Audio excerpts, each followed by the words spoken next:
आज आपका last day है, तो आपको कुछ हिदायत बताएंगे कि आपने पेपर में जब जाना है तो उससे पहले किन चीज़ों को आपने फॉलो करना है, कौन कौन सी चीज़ें हैं जो आपके माइंड में होनी चाहिए। कुछ इंस्ट्रक्शंस आपको दी जाएगी, उनको आपने लाजमी फॉलो करना है। आप सबको पेज एक दिया गया है, या आपने घर जाकर भी पढ़ना है, मैं भी आपको एक्सप्लेन कर दूँगा। सबसे पहला पॉइंट है कि आपने रोल नंबर स्लिप की 2 अदद फोटोकॉपी करवानी है। जो आपको रोल नंबर स्लिप मिलेगी, आपने 2 कॉपीज उसकी करवानी है, एक ओरिजिनल और एक फोटो कॉपी अपने पास रखनी है, और जो एक और फोटो कॉपी होगी वो आपने संभाल कर घर पर रखनी है। ये बात सबको क्लियर हो गई? और जो टू पिक्चर्स आपकी होंगी वो अटेस्टेड होंगी, वो आपने साथ लेकर जानी है। ओके। और इसके बाद आपने जो इंक पेन है वो 2 लेने हैं। कितने लेने हैं? 2 आपके पास इंक पेन होने चाहिए, और आपके पास ज्योमेट्री नहीं होनी चाहिए। ज्योमेट्री की बजाय आपने ट्रांसपेरेंट ले लेना है, क्या कहते हैं उसे, पाउच। पाउच आपने ट्रांसपेरेंट लेना है जिसमें से नजर आता है। और आपने क्लिप बोर्ड भी नहीं लेना है। तो क्लिप बोर्ड होता है जो आपके पास सिंपल है, ये वाला नहीं लेना आपने, ट्रांसपेरेंट आपने क्लिप बोर्ड लेना है अगर तो आपको जरूरत है। अदरवाइज वो भी आप उस सूरत में अगर आप लेफ्ट हैंड से लिखते हैं। राइट हैंड से अगर आप लिखते हैं तो फिर तो आपको जरूरत ही नहीं है कि आप क्लिप बोर्ड लेकर जाएं। लेकिन अगर फिर भी आपको बेचैनी हो कि लास्ट में क्लिप बोर्ड लेना है, इसके बगैर गुजारा नहीं होता, तो फिर आप ट्रांसपेरेंट लेकर जाएं, उसकी इजाज़त आपको हो। ठीक है। और अगर आपने इंग्लिश का आपका पेपर है, आपने इंग्लिश लिखनी है, तो इंग्लिश के लिए आपने नीला मार्कर लेना है, और उर्दू के लिए आपने वो भी नीला लेना है। लेकिन उर्दू के लिए जो मखसूस कट वाला होता है वो लेना। आपने इंक की एक छोटी बॉटल प्लास्टिक वाली साथ लेकर जानी है। अगर इंक खत्म हो जाती है तो आप पेन रिफिल कर दें। और पेन हमेशा आपने रिफिल नीचे फर्श पर रखकर उसको रिफिल करना है। आपने ऐसा नहीं करना कि पेपर के ऊपर आप इंक रखें और फिर आप उसको रिफिल करें। ये ना हो कि थोड़ा बहुत वो कुछ हिले, किसी का हाथ लगे तो आपका पेपर ही खराब ना हो जाए। इसी का खास ख्याल रखना आपने। कुछ बच्चों से ऐसा हो जाता है कि इंक जो है ना पेपर के ऊपर ही गिर जाती है, तो इस चीज़ का आपने पूरा ख्याल रखना है कि आपका पेपर खराब ना हो। घर से जो आपका इम्तिहानी सेंटर होगा उसको आपने एक दिन पहले विजिट कर लेना है। पेशा हुआ है, आप पहले गए हैं, 6 महीने पहले, 7 महीने पहले आप गए हैं, तो आपने उसके बावजूद भी सेंटर लाजमी विजिट करना है, देख लेना कि सेंटर आपका कौन सा है। और सेंटर पर पहुंचने के लिए जो टाइम आपको दरकार होगा वो भी आपने चेक कर लेना है, और डबल टाइम पहले आपने घर से निकलना है। फॉर एग्जाम्पल अगर आपको 10 मिनट लगते हैं पेपर में पहुंचने के लिए, सेंटर में पहुंचने के लिए, तो आपने 20 मिनट पहले घर से निकलना है। बात सबको क्लियर हो गई है? इसके बाद आपने सेंटर में अगर अंदर जाने की आपको इजाजत हो तो आप कोशिश करेंगे जहाँ पेपर होगा उसको भी एक बार पहले विजिट कर लें। अगर नहीं जा सकते तो कोई बात नहीं, लेकिन पहले पेपर में आपने कोशिश करनी है कि आम टीम से ज़्यादा पहले आपने जाना है। और जैसे ही आपने सेंटर पर पहुंचना है तो आपने रोल नंबर स्लिप तो आप पहले ही घर से लेकर जाएंगे, ये भी आपको बता देंगे। आपने सेंटर पर जो एग्जामिनेशन हॉल होगा आपने वहां पर पहुंचना है। वहां पर पहुंचकर आपने देखना होगा कि जो हॉल होगा उसके बाहर लिस्ट लगी होगी आपके रोल नंबर की कि आपका कहाँ पर रोल नंबर है, किस रूम में है, हॉल में है, कहाँ पर है, किस रो में है। जब आप रूम में जाएंगे वहां आपने बैठना है तो आपने चेयर पर चेक कर लेना, आपका रोल नंबर राइट होगा तो आपने फिर वही उसी चेयर पर बैठना है। रोल नंबर आप चेंज नहीं कर सकते कि आप किसी और जगह पर बैठे। ये बात भी आपको क्लियर होगी? सुबह आपने पेपर कितने बजे होता है? 8:30 को होगा ना? 9 o'clock है। ठीक है, तो 9 o'clock पेपर है, आपको कहा गया होगा कि आपने 8:30 पर लाजमी पहुंचना है। तो आपने 8:30 के बजाय 8:15 पर आपने लाजमी पहुंच जाना है। 15 मिनट पहले। एक तो पेपर 9 बजे शुरू होगा ना, आपको 8:30 बजे बुलाते हैं, 8:30 तो आपने पहुंचना ही है, लेकिन आपने कोशिश ये करनी है कि 8:15 आप लाजमी पहुंच जाए। 2 o'clock है तो आपने 1:15 पर पहुंचना है। क्लियर हो गया? 45 मिनट पहले आप लोग पहुंच जाए। और अगर तो आप लेट हुए, जैसे कि कहा गया है कि रोल स्लिप पर लिखा हुआ कि आपने आधा घंटा पहले पहुंचना है, अगर आप आधा घंटा पहले नहीं पहुंचे तो आपको ऑब्जेक्टिव पेपर नहीं मिलेगा, एमसीक्यूज। अगर आप जो दिया गया टाइम है उस पर नहीं पहुंचेंगे तो आपको एमसीक्यूज का पेपर नहीं दिया जाएगा। और अगर आप एमसीक्यूज के पेपर के बाद अगर 9 बजे आप 9 बजे कितने बजे का 9 बजे का टाइम है ना, अगर आप 9 बजे के बाद ही पहुंचते हैं तो फिर आपको ऑब्जेक्टिव भी सब्जेक्टिव भी दोनों ही नहीं देने देंगे, लेट नहीं करना। अगर आप लेट पहुंचे तो फिर आपको पेपर नहीं देने दिया जाएगा। क्लियर हो गया? अच्छा, कौन कौन सी चीजें ऐसी हैं जो आपने इम्तिहानी सेंटर में लेकर जानी है?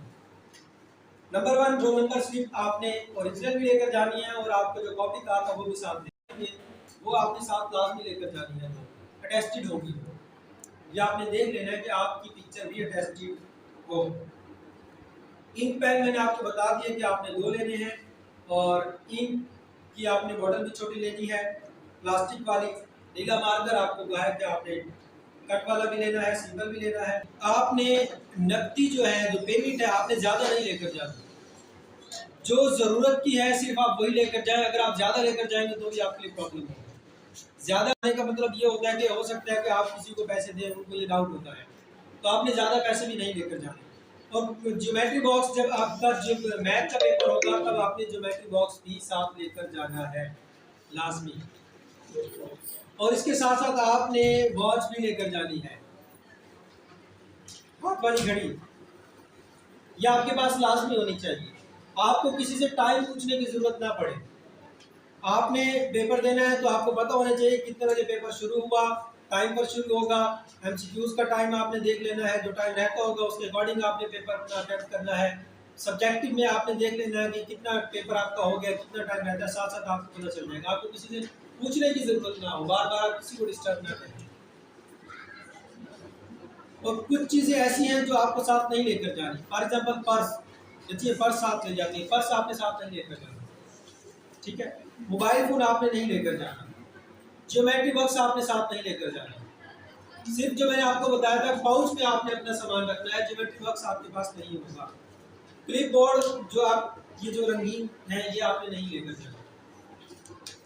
कोई भी किताब नोट्स आप इम्तिहानी सेंटर में नहीं लेकर जाएंगे।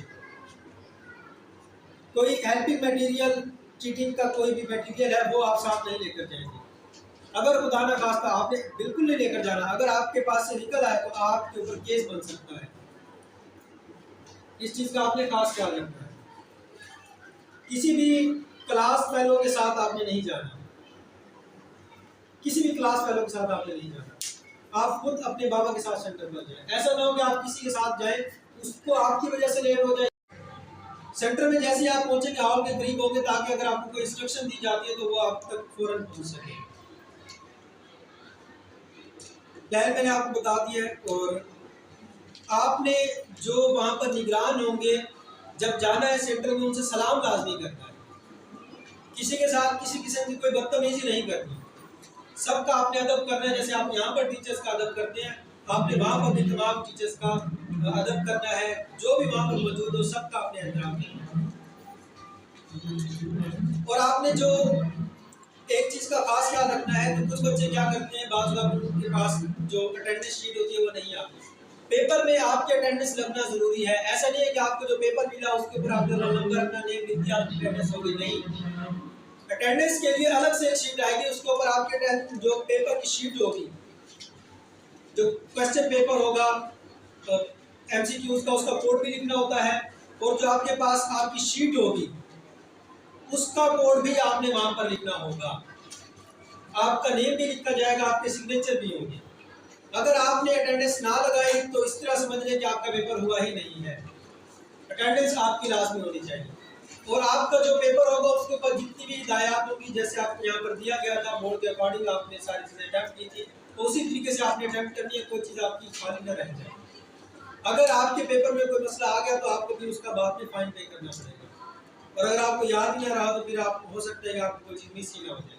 पेपर कोड जो लिखा होगा आपने वही लिखना है, कोई और नहीं लिखना। और एहतियात से तमाम चीज़ों को आपने अटेम्प्ट करना है। पेपर जब आपने अटेम्प्ट करना है तो लास्ट में इतना टाइम जरूर बचाना है कि आप कम से कम 2 बार पेपर रीड कर सकें।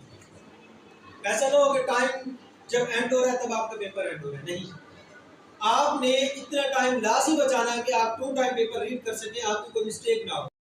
वो चीज़ आप मिस कर चुके होते हैं, कोई ऐसा मसला होता है जो आपको फौरन वहीं पर उसको करेक्ट करना होता है, तो इस चीज़ का भी आपने खास ख्याल रखना है।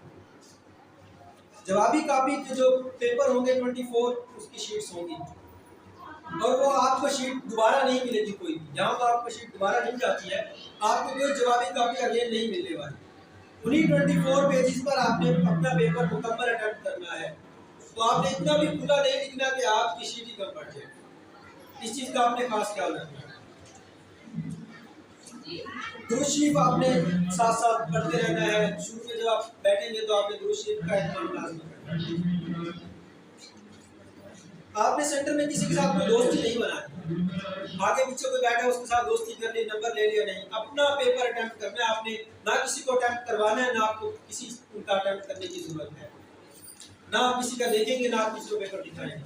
अक्सर ऐसा होता है कि जो पेपर दिखाता है उसके मार्क्स कम आते हैं, जो देखने वाला होता है उसके ज्यादा आ जाते हैं, क्योंकि जो पेपर चेक करता है उसको पता चलता है शायद चीटिंग हो गया, और चीटिंग का पता चल जाता है। आपने सारा अटेम्प्ट किया है 100% मार्क्स का, तो हो सकता है कि अगर आपने चीटिंग करवाई तो आपके मार्क्स डिडक्ट हो जाए।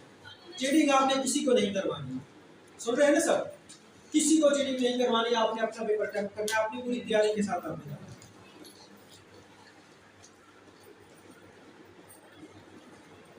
और एक और चीज जिसका खास ख्याल रखना है, पेपर जो आप देंगे, अगले पेपर के लिए जब आप आएंगे घर पर तो फौरन आते ही तैयारी शुरू कर देंगे, और उससे पहले आपने डेट शीट चेक कर लेनी है कि अगला पेपर कौन सा है। बात का क्या होता है कि साथ वाली दोस्त ने कहा कल मैथ का पेपर है, हालांकि होता फिजिक्स का है। जब सेंटर में जाते हैं पता चलता है कि जी पेपर कोई और का, तैयारी किसी और की हुई है। ऐसा हरगिज नहीं करना, आपने अपनी डेट शीट चेक कर लेनी है कि मेरी डेट शीट पर किस डेट को कौन सा पेपर है, किस डेट में कल तैयारी करूंगा, मैं थक गई सो जाऊं, नहीं। आपने फौरन पेपर की तैयारी करनी। आपके जो पहले टेस्ट हुए हैं आप उनको ही बार बार चेक करेंगे, उनमें आपकी क्या मिस्टेक्स है, दोबारा मिस्टेक्स आपकी नहीं होनी चाहिए। तो यही तमाम हिदायत हैं, आप इनको एक बार अच्छे से पढ़ लेंगे। किसी किस्म का कोई मसला होगा तो आप रब्ता कर सकते हैं, और पेपर आपने अच्छे से तैयारी करके अटेम्प्ट करना है। अल्लाह आप सबका नासिब हो।